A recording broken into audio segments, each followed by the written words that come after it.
పక్షపాత ప్రభుత్వం నేను ముందే చెప్పిన. మావిగన్ అని చెప్పి రెండో ఆలోచన కూడా చెప్పిన. అసలు ఈ పద్ధతి ప్రకారం పోతే అసలు ఏ రాజధాని రాష్ట్రానికి ఇప్పుడు కాదు, ఇంకో 30 ఏళ్ళ తర్వాత కూడా రాజధాని ఈ రాష్ట్రానికి రాజధాని లేకుండానే ఉంటుంది తప్ప రాజధాని అనేది ఉండదు. మావిగన్ అనేది రాజధానిగా భావించి అక్కడికి మనం యాక్సెప్ట్ చేస్తే తప్ప, అప్పుడు ఏమైందంటే కారిడార్ రాజధాని ఆటోమేటిక్లీ ఈరోజు కృష్ణ అయిపోతుంది. ఆ పక్క ఈ పక్క నేషనల్ హైవేకి ఈ పక్క ఆ పక్క అదే రాజధాని. రాజధాని అంటే ఏంది, రాజధాని అంటే ఏందనేది వీళ్ళకి ఫస్ట్ అర్థం కావడం. ఆడ ఎయిర్పోర్ట్ కడతానంటాడు, ఇటు ఉంది కదా స్వామి ఎయిర్పోర్ట్ అంటాను. ఆడ నీకు ఆడ పోర్ట్ లేదు, సీ పోర్ట్ లేదు, ఇటు ఉంది కదా నేను సీ పోర్టు అని చెప్పి మచిలీపట్నం అని చెప్తాను. రాజధాని అంటే ఏంది? సీ పోర్ట్ అనేది అక్కడ ఉంది, ఎయిర్పోర్ట్ అనేది గన్నవరంలో ఉంది, మీకు నేషనల్ హైవేలు 4 నేషనల్ హైవేలు జంక్షన్లు అక్కడే కలుస్తున్నాయి, 3 రైల్వే స్టేషన్లు ఉన్నాయి. ఆడ గుంటూరులో ఉంది, విజయవాడలో ఉంది, మచిలీపట్నంలో ఉంది, మెడికల్ కాలేజీలు అన్నీ ఉన్నాయి, ఇన్స్టిట్యూషన్స్ అన్నీ ఉన్నాయి. నీకు రాజధాని అంటే ఏంది? ఇవన్నీ నువ్వు మళ్ళీ కడతానంటావు, నువ్వు మళ్ళీ 0 నుంచి స్టార్ట్ చేస్తానంటావు. దానికి మళ్ళీ రోడ్లు లేని చోట రోడ్లు వేయాలంటావు. 20 కోట్లు అయ్యే రోడ్డును 53 కోట్లు అంటున్నావు. ఆ బిల్డింగ్ స్క్వేర్ ఫీట్కి 20,000 పెడతానంటున్నావు. 4,500 మిగతా చోట అంతా ఖర్చు అవుతా అంటే 5 స్టార్ లాబీస్తో సహా ఇటాలియన్ మార్బుల్ వేసి ఇక్కడ మాత్రం నీకు 20,400 ఖర్చు అవుతాను ఎస్ఎఫ్టీకి. అంటే ప్రతిదీ స్కామే. ఏం జరిగినా కానీ రాజధాని పేరిట నువ్వు స్కాములు చేసేదానికోసం అని చెప్పి నిరంతరం ఇక్కడ ఏదో ఒకటి జరిగించే కార్యక్రమం ఇక్కడ చేస్తా ఉన్నావు. ఇక్కడ అన్నీ ఉన్నాయి కదా స్వామి, నువ్వు చేయాల్సిన పని ఏమి లేదు. ఊరికి ఇది కారిడార్ను ఊరికి రాజధాని కింద డిక్లేర్ చేస్తే చాలు, ఆటోమేటిక్లీ ఇది పెరిగిపోతుంది. ఆడేదో కట్టే బిల్డింగ్ ఆడ ఆపు స్వామి, ఆడ అదేదో కట్టేది ఏదో పెట్టేది ఏదో ఈడబెట్టు. 400 ఎకరాలు సరిపోతుంది. ఆ కారిడార్కి ఈ పక్క ఆ పక్క 400 ఎకరాల కన్నా ఎక్కువే ల్యాండ్ ఉంది, సరిపోతుంది అని మనం చెప్తా ఉన్నాం. మనం చెప్పేది మోస్ట్ ప్రాక్టికల్. పోర్ట్ ఉంది, అది మనమే కట్టాం, మన హయాంలోనే స్టార్ట్ చేసినాం. ఇప్పుడు వీళ్ళు వచ్చినాక దాన్ని ఆపినారు. మనకు ఆల్రెడీ డబ్బులు కూడా ఉన్నాయి దానికి బ్యాంకుల్లో, ఫైనాన్షియల్ టైఅప్ చేసినాం మనమే, ల్యాండ్ అక్విజిషన్ కంప్లీట్ చేసినాం, అన్ని పర్మిషన్లు తెచ్చినాం. మన హయాంలోనే 35% పని కూడా జరిగింది.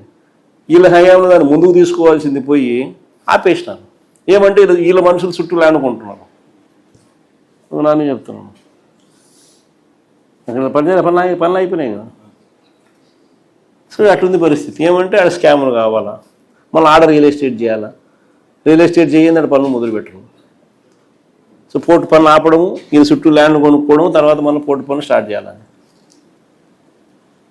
ఇక్కడే పోర్ట్ ఉంది, అక్కడే ఎయిర్పోర్ట్ ఉంది, అన్నీ ఆడనే, రైల్వే స్టేషన్ అన్నీ ఉన్నాయి. నేషనల్ హైవే రోడ్డు బ్రహ్మాండమైన రోడ్డు పోతుంది, 110 కిలోమీటర్లు. ఏం కావాలి నీకు అని మనం చెప్తాను.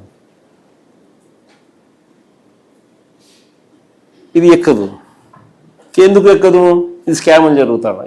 ఈ నుంచి మనం నిరంతరం పనులు జరుగుతానే నిరంతరం మనకు వస్తూ ఉంటుంది. దానిల కోసం అని చెప్పి ఇది. కాబట్టి నువ్వు అడిగిన ప్రశ్నకు సమాధానం నేను చెప్తాను కదా. మనం వచ్చిన తర్వాత రైతులకు ఏదైతే కావాలో దాని ప్రకారమే మనం పోతాం తప్ప బలవంతపు భూసేకరణ అనేది చేసే అవకాశమే లేదు. దాని గురించి సమస్య లేదు. మీ కేసులకు సంబంధించి కూడా వైఎస్ఆర్సీపీ తరఫున లీగల్ ఎయిడ్ కూడా సపోర్ట్ చేస్తాం. లీగల్ ఎయిడ్ కూడా మన పార్టీ లీగల్ వింగ్, మనోహర్ అన్న వీళ్ళంతా కూడా పూర్తిగా, సుధాకర్ అన్న, మనోహర్ అన్న అందరూ కూడా పూర్తిగా ఇన్వాల్వ్ అయ్యి మీకు అన్ని రకాలుగా మీ తరపున కేసుల్లో కూడా మీ తరపున కూడా వీళ్ళు వకాలతా పుచ్చుకొని మీకు సపోర్ట్గా కూడా నిలబడతారు. అంత దూరం కూడా పోయి కూడా నీకు సపోర్ట్ చేసే కార్యక్రమం కూడా చేస్తాం. మనది రైతుల పక్షపాత ప్రభుత్వం నేను ముందే చెప్పిన. మావిగన్ అని చెప్పి రెండో ఆలోచన కూడా చెప్పిన. అసలు ఈ పద్ధతి ప్రకారం పోతే అసలు ఏ రాజధాని రాష్ట్రానికి ఇప్పుడు కాదు, ఇంకో 30 ఏళ్ళ తర్వాత కూడా రాజధాని ఈ రాష్ట్రానికి రాజధాని లేకుండానే ఉంటుంది తప్ప రాజధాని అనేది ఉండదు. మావిగన్ అనేది రాజధానిగా భావించి అక్కడికి మనం యాక్సెప్ట్ చేస్తే తప్ప, అప్పుడు ఏమైందంటే కారిడార్ రాజధాని ఆటోమేటిక్లీ ఈరోజు కృష్ణ అయిపోతుంది. ఆ పక్క ఈ పక్క నేషనల్ హైవేకి ఈ పక్క ఆ పక్క అదే రాజధాని. రాజధాని అంటే ఏంది, రాజధాని అంటే ఏందనేది వీళ్ళకి ఫస్ట్ అర్థం కావడం. ఆడ ఎయిర్పోర్ట్ కడతానంటాడు. ఇటు ఉంది కదా స్వామి ఎయిర్పోర్ట్ అంటాను. ఆడ నీకు ఆడ పోర్ట్ లేదు, సీ పోర్ట్ లేదు. ఇటు ఉంది కదా నేను సీ పోర్టు అని చెప్పి మచిలీపట్నం అని చెప్తాను. రాజధాని అంటే ఏంది? సీ పోర్ట్ అనేది అక్కడ ఉంది, ఎయిర్పోర్ట్ అనేది గన్నవరంలో ఉంది. మీకు నేషనల్ హైవేలు 4 నేషనల్ హైవేలు జంక్షన్లు అక్కడే కలుస్తున్నాయి. 3 రైల్వే స్టేషన్లు ఉన్నాయి. ఆడ గుంటూరులో ఉంది, విజయవాడలో ఉంది, మచిలీపట్నంలో ఉంది. మెడికల్ కాలేజీలు అన్నీ ఉన్నాయి, ఇన్స్టిట్యూషన్స్ అన్నీ ఉన్నాయి. నీకు రాజధాని అంటే ఏంది? ఇవన్నీ నువ్వు మళ్ళీ కడతానంటావు. నువ్వు మళ్ళీ 0 నుంచి స్టార్ట్ చేస్తానంటావు. దానికి మళ్ళీ రోడ్లు లేని చోట రోడ్లు వేయాలంటావు. 20 కోట్లు అయ్యే రోడ్డును 53 కోట్లు అంటున్నావు. ఆ బిల్డింగ్ స్క్వేర్ ఫీట్కి 20,000 పెడతానంటున్నావు. 4,500 మిగతా చోట అంతా ఖర్చు అవుతా అంటే 5 స్టార్ లాబీస్తో సహా ఇటాలియన్ మార్బుల్ వేసి ఇక్కడ మాత్రం నీకు 20,400 ఖర్చు అవుతాను ఎస్ఎఫ్టీకి. అంటే నేను ప్రతిదీ స్కామే. ఏం జరిగినా కానీ రాజధాని పేరిట నువ్వు స్కాములు చేసేదానికోసం అని చెప్పి నిరంతరం ఇక్కడ ఏదో ఒకటి జరిగించే కార్యక్రమం ఇక్కడ చేస్తా ఉన్నావు. ఇక్కడ అన్నీ ఉన్నాయి కదా స్వామి, నువ్వు చేయాల్సిన పని ఏమి లేదు. ఊరికి ఇది కారిడార్ను ఊరికి రాజధాని కింద డిక్లేర్ చేస్తే చాలా ఆటోమేటిక్లీ ఇది పెరిగిపోతుంది. ఆడేదో కట్టే బిల్డింగ్ ఆడ ఆపు స్వామి, ఆడ అదేదో కట్టేది ఏదో పెట్టేది ఏదో ఈడబెట్టు. 400 ఎకరాలు సరిపోతుంది. ఆ కారిడార్కి ఈ పక్క ఆ పక్క 400 ఎకరాల కన్నా ఎక్కువే ల్యాండ్ ఉంది, సరిపోతుంది అని మనం చెప్తా ఉన్నాం.